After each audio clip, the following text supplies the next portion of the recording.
Hello friends, आज मैं आपको बताऊंगा यदि पशुओं में किसी भी पशु में यदि आपको किसी भी प्रकार की बीमारी का यदि पता नहीं चलता है या आपसे कहने का मतलब है कि सही डायग्नोसिस यदि आप नहीं कर पाते हैं तो उस स्थिति के दौरान आपको किस तरह का ट्रीटमेंट उस पशु में करके आना चाहिए। क्योंकि बहुत इस प्रकार की जो नए वेटरनरी स्टूडेंट हैं उनमें कई बार इस प्रकार की कन्फ्यूज आ जाती है। कई रोगों में वो सिम्टम्स देखते हैं तो उन्हें कई रोग एक साथ दिमाग में आ जाते हैं, फिर वे सोचते हैं कि हम इसका ट्रीटमेंट क्या करें। तो इस तरह का यदि कन्फ्यूज़न यदि आपके माइंड में है तो आप यदि डायग्नोसिस नहीं कर पा रहे हैं तो क्या करना चाहिए, यदि डायग्नोसिस किस तरह से ट्रीटमेंट करना चाहिए। सबसे पहले तो आपको ये है कि उसका ट्रीटमेंट जो टेम्परेचर है वह नाप लेना चाहिए, रूमन की गति नाप लेनी चाहिए, डिटेल सी वीडियो बनी हुई है। फिर उनको चेक करना चाहिए, शरीर आँखों की गतिविधियाँ देखनी चाहिए। फिर भी आप कई ऐसे रोग होते हैं जिनमें कन्फ्यूज़न आ जाता है, तो उस स्थिति के दौरान किस तरह के इंजेक्शन व आप टेबलेट व दे करके आप उस पशुओं को पता लगा सकते हैं कि उसमें किस तरह की बीमारी है। दूसरे दिन आपको पता लग जाएगा तो कौन सा ट्रीटमेंट करना चाहिए। बहुत इस प्रकार के मेरे पास कॉल आ रहे थे कि सर हमें इस पर एक वीडियो बना करके दे। मैंने सोचा क्यों ना इस पर एक वीडियो आपके लिए बना करके दूं। यदि वीडियो लंबी भी होगी तो वीडियो को आप स्किप करके मत देखना, वीडियो को पूरी देखना। जो अभी भी इस चैनल पर जो नए आए हैं तो पहले आप इस चैनल को सब्सक्राइब जरूर कर लें और साथ में आप बेल आइकन को भी दबाएं और उसमें जो ऑल वाला ऑप्शन आता है उसको दबाएं ताकि भविष्य में आने वाली हर प्रकार की वीडियो की नोटिफिकेशन आपको समय समय पर मिलती रहे। और किस तरह का ट्रीटमेंट करना चाहिए वह मैं आपको मेरी टेबल पर लेकर के चलूँगा, जो आपको मेरी टेबल के ऊपर दिख रही हैं। ये ट्रीटमेंट उस पशु का कर सकते हैं उस स्थिति के दौरान। क्योंकि यदि आपको लग रहा है कि उसमें देखो यदि पशु का टेम्परेचर बहुत ज़्यादा हाई हो जाता है तभी पशु का पता लग जाता है कि उसमें ये बीमारी है।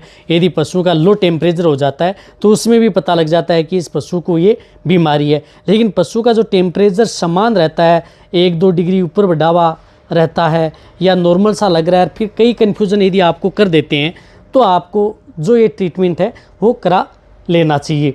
तो ये ट्रीटमेंट है जो आपको उसमें क्या है कि कौन सा इंजेक्शन, उसमें एक तो इंजेक्शन है जो मिलोनेक्स इंजेक्शन उस पशु को लगवा देना चाहिए जिसके अंदर साल्ट हो मिलोक्सीकेम। ये इंजेक्शन जिन पशुओं का बॉडी वेट 300 kg से ऊपर है तो आप उसे 15 ml इंट्रा मस्कुलर लगा सकते हैं। जिन पशुओं का बॉडी वेट 500 kg के लगभग है तो उससे आप 20 ml इंट्रा मस्कुलर ये इंजेक्शन आप उस पशु को लगा सकते हैं। लेकिन जो ये इंजेक्शन है वो आप अपने पशु चिकित्सक के द्वारा ही लगवाने हैं और जो जितने वेटरनरी स्टूडेंट हैं वो इसको देख सकते हैं और लगा सकते हैं। तो ये इंजेक्शन ये प्रयोग करना है। जिनका मीडियम साइज़ का बॉडी वेट है, मीडियम साइज़ के हैं, तो उन्हें आप 5 से 10 ml के बीच में आप उसको इंट्रामस्कुलर इंजेक्शन जब मिलोनेक्स लगा सकते हैं। वैसे मिलोनेक्स इंजेक्शन के बारे में मेरे चैनल पर एक डिटेल सी वीडियो बनी हुई है, वो भी आप जा कर के देख सकते हैं। ये भी इंजेक्शन उस पशु को लगाया जाता है यदि कन्फ्यूजन है, किसी भी प्रकार का कोई डायग्नोसिस नहीं हो रहा है। और साथ साथ आप उसको बेलामाइल इंजेक्शन भी लगा सकते हैं जिसके अंदर बी कॉम्प्लेक्स लेवरक्सटेट विथ विटामिन B12 इंजेक्शन। इस तरह के यदि कन्फ्यूजन में है, यदि पशुओं का टेम्परेचर बहुत ज़्यादा हाई नहीं है, 104 105 नहीं है, नीचे है, तो आप इस बेलामाइल इंजेक्शन का प्रयोग उन पशुओं में कर सकते हैं। बहुत ही अच्छा रिजल्ट आपके पशुओं में देखने को मिलेगा। बड़े पशुओं में इसकी डोज होती है 10 ml only on intra muscular और छोटे हैं मीडियम साइज़ के जो पशु हैं इनकी डोज होती है 3 से 5 ml इंट्रा मस्कुलर। यदि जो पशु हैं यदि जिनका बॉडी वेट बहुत ही ज़्यादा हाई है तो आप 12 ml इंट्रा मस्कुलर तक ये इंजेक्शन उस पशुओं को दिया जाता है। ज़्यादा टेम्परेचर है तो ये प्रयोग न करें। फिर तो डायग्नोसिस करके ही, ज़्यादा टेम्परेचर में भी इस इंजेक्शन को लगाया जाता है लेकिन उसका डायग्नोसिस करके कौन सी बीमारी में लगाया जाता है उसके बारे में मेरे चैनल पर वीडियो बनी हुई है। ये इंजेक्शन भी आप उस पशु को लगवा सकते हैं। साथ साथ उन पशुओं को ज़रूरत होती है CPM। ये इंजेक्शन भी बहुत ज़रूरी है ताकि आपके पशु में किसी भी प्रकार की एंटी एलर्जिक रिएक्शन या अदर कोई जो काम करता है आपके पशु में रूमन से संबंधित भी ये इंजेक्शन काम करता है जिसके अंदर साल्ट हो क्लोरफेनेरमाइन मेलेट जो कैडिस्ट्रिन इंजेक्शन है जिस प्रकार से जाइडस का है। तो ये बड़े पशुओं में लार्ज एनिमल्स के अंदर इसकी डोज होती है 10 ml इंट्रा मस्कुलर। ये इंजेक्शन भी उन पशुओं को लगाया जाता है। छोटे पशु हैं तो उनके अंतर्गत इसकी डोज होती है 3 से 5 ml only on intra muscular. ये इंजेक्शन भी यदि आपसे सही डायग्नोसिस नहीं हो रहा है तो उस पशु को लगाएं। अब रही बात एंटीबायोटिक के तौर पर, यदि आपको लग रहा है कि इस पशु को यदि एंटीबायोटिक भी प्रयोग करनी है पता ही नहीं लग रहा है तो एंटीबायोटिक भी आप उस पशु में प्रयोग कर सकते हैं, जिस प्रकार से एंड्रोफ्लोक्सासिन उस पशु को दी जाती है। यदि किसी भी प्रकार कोई भी एंड्रोफ्लोक्सासिन के बारे में चैनल पर डिटेल से प्रॉपर नॉलेज लेनी है तो जाकर के देख सकते हैं। एंड्रोफ्लोक्सासिन भी उस पशु को, बड़े पशु में 15 ml इंट्रामस्कुलर आप उस पशु को लगवा सकते हैं। यदि मीडियम साइज़ के पशु हैं तो उसे आप 5 से 10 ml इंट्रामस्कुलर ये इंजेक्शन भी एंटीबायोटिक के तौर पर ये इंजेक्शन उन पशुओं को लगाया जाता है।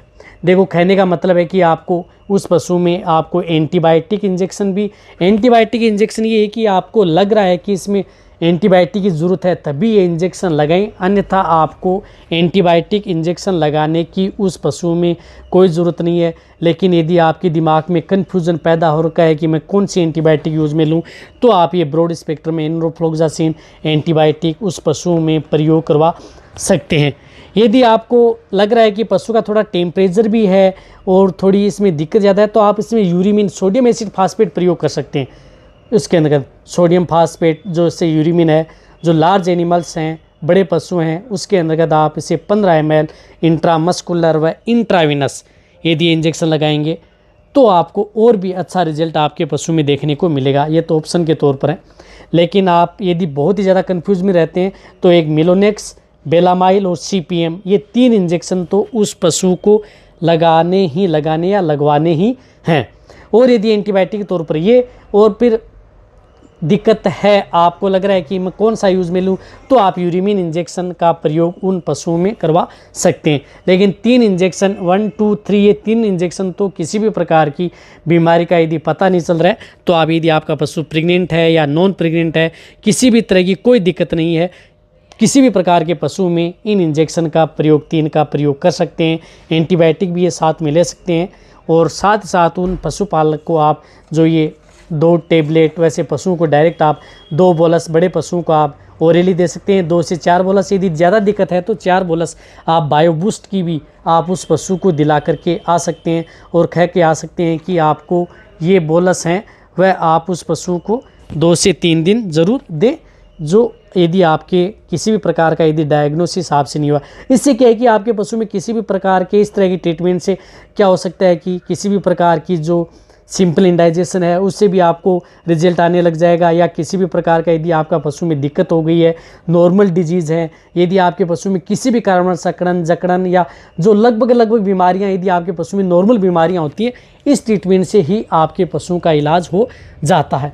लेकिन ये इंजेक्शन जो वेटरनरी से संबंधित हैं उनके द्वारा ही आप ये इंजेक्शन व ट्रीटमेंट आप उन पशुओं का करवाएं। ये तो वीडियो इसलिए बनाया गया है कि जो नए वेटरनेरियन हैं उनको पता नहीं लगता, नई डायग्नोसिस नहीं कर पाते तो वो कन्फ्यूज़न हो जाते हैं, तो उसके तौर पर इस तरह का ट्रीटमेंट वह उन पशुओं पर अप्लाई करवा सकते हैं या कर सकते हैं। अब आप अच्छी तरह समझ गए होंगे। यदि आपको ये मेरी वीडियो अच्छी लगी है तो नीचे जाके आप कमेंट में लिखें। मेरी वीडियो को आप अपने दोस्तों के साथ और मेरे जितने वेटरनरी स्टूडेंट हैं उनके साथ आप इस वीडियो को जितना हो सके शेयर करें। मेरी वीडियो को आप लाइक करें। आपके एक लाइक से मेरे को मोटिवेशन मिलता है और मैं आपके लिए अच्छी से अच्छी नॉलेजेबल वीडियो आपके लिए हर समय ऐसे लाता रहूँगा। इसी तरह से आप मेरी वीडियो देखते रहें, इसी तरह से आप मेरे को प्यार देते रहें। यदि आपने अभी भी चैनल को सब्सक्राइब नहीं किया तो सब्सक्राइब जरूर कर ले, क्योंकि आपको इस चैनल पर बहुत ही अच्छी नॉलेजेबल वीडियो आपको आने वाले समय में ऐसे ही मिलती रहेंगी। थैंक्स, धन्यवाद।